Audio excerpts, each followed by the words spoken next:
Hey folks, just finished an 8 mile run out at Cave Creek Regional Park, which was my first time going there. And I'm a huge owl lover, so when I was done my run, I saw this little guy in this cap in the nature center, and I had to just get them. I'm not like a big spender on stuff other than like race related things for running. I don't really spend money on a lot of things. But yeah, he was just calling me. So I'm going to put him in my office. I'm going to put my glasses on him so he can kind of help me during the day if I'm feeling a little need of energy and maybe a little wisdom. But anyway, I just wanted to share again. I just finished my second ultra race, the Black Canyon 60K. My first one was the Santan 50K scrambler or scramble.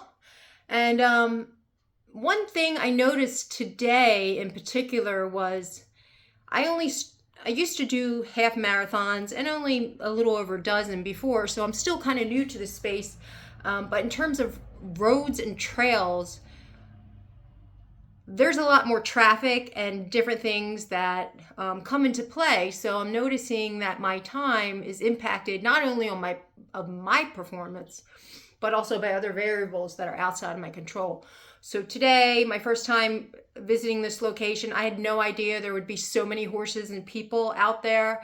My husband and I went for a snow hike last night, so we got in later than expected. So this morning, by the time I got home and got myself situated, it was a late start. So something to be mindful of now that I'm entering this new space.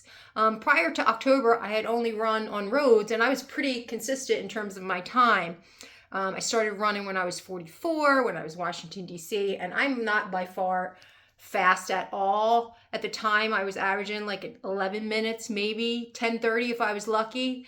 One thing that trail running, since starting this in October, has been helpful. One thing that's been super helpful is my road rate running now is way faster. So that's been a nice little blessing. I can't say I ever purposely tried to run faster previously because of my rheumatoid arthritis, and I'm just prone to stress fractures in my feet and my hips. And and so I try to be mindful of that and not beat my body up too much. But one of the benefits of getting into this trail running is I'm definitely faster now on the road without even trying to be. So just looking at what I've been doing over the last 2 months, I'm pretty consistently under 10 minutes.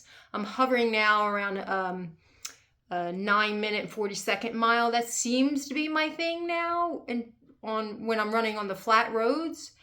So that's pretty cool, and I'm going to start trying to pick up that pace a little bit and see if I can push myself a little bit more, because I'm assuming that's going to translate into my trail running as well. I did notice today I was able to run the ascents way better than I could 2 months ago. So I was really excited about that. I'm not exactly proficient at getting to that very top of the mountain. So as the altitude goes up, I'm finding my breathing is still challenged quite a bit. So that's something I'm really working on. I have the Mesquite Canyon Trail race coming up. Aravaipa's putting on. This one I'm just doing a 30K.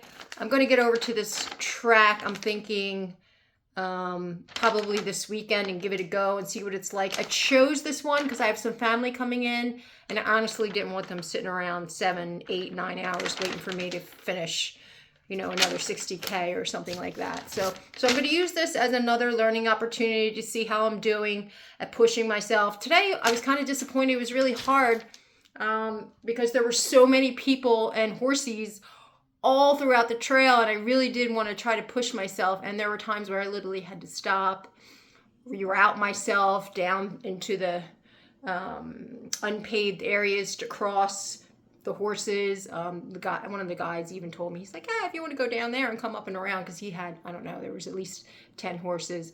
But I got myself lost too, so that was a learning today. But pretty good at navigating myself back onto course when I noticed that I'm lost. One of the things I do need to work on is figuring out how to use my watch. When I'm running, I'm not really proficient with that yet. So that's something I'm going to work on. But yeah, the 30K is next. That's in 2 more weeks. March 12th, I believe. It's the second Saturday in March. And then in April, I have the Sedona Canyon. So right now I'm finding I really need to work on being able to manage not moving in a steady state. So that's the other thing that I had like an aha moment. I am so efficient at that steady state pace just from teaching group exercise, teaching spin class, what have you. I'm used to, I like getting into that comfy zone, and you can't do that with trail running. I haven't really experienced much steady state unless I'm descending for like an extended period of time, but usually pretty much everything is rolling. So that's something that I'm working on, trying to learn to adapt with my body times where I'm going to naturally speed up on the descent and I'm going to kind of slow down on the ascent. And so today I kind of was laughing. I was trying to just like go with the flow, not look at where I was headed, kind of look straight in front of me so I wouldn't like mentally psych myself out knowing how far I had to run up a little bit higher. So that's something I'm working on.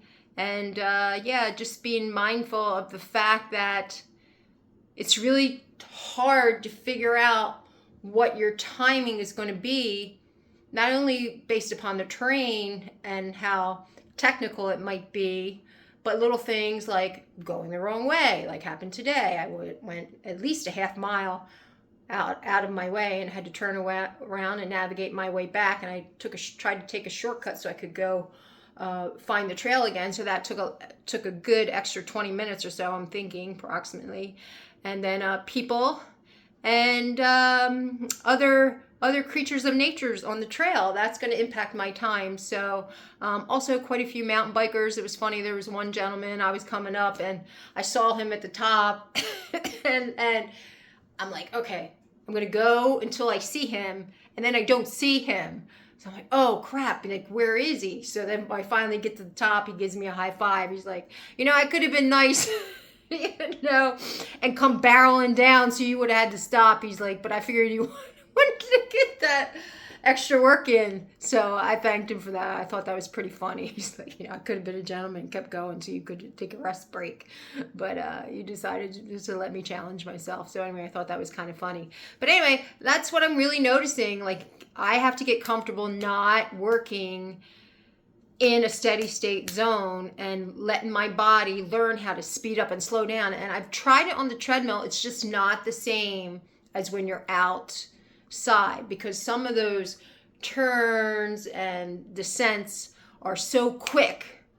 And you have to like move in a certain way. I just can't get that experience on a treadmill. So anyway, that is my update, and yeah, excited to keep trying this, get better, and I definitely want to do that Black Canyon 60K next year, try to increase my pace, and if it's the same course, I might even do the 100K and see if I can at least, that first 60K increase my speed, and then finish out the rest of that race. But anyway, that's all I have to say in terms of my update. Peace out, everybody. Move well.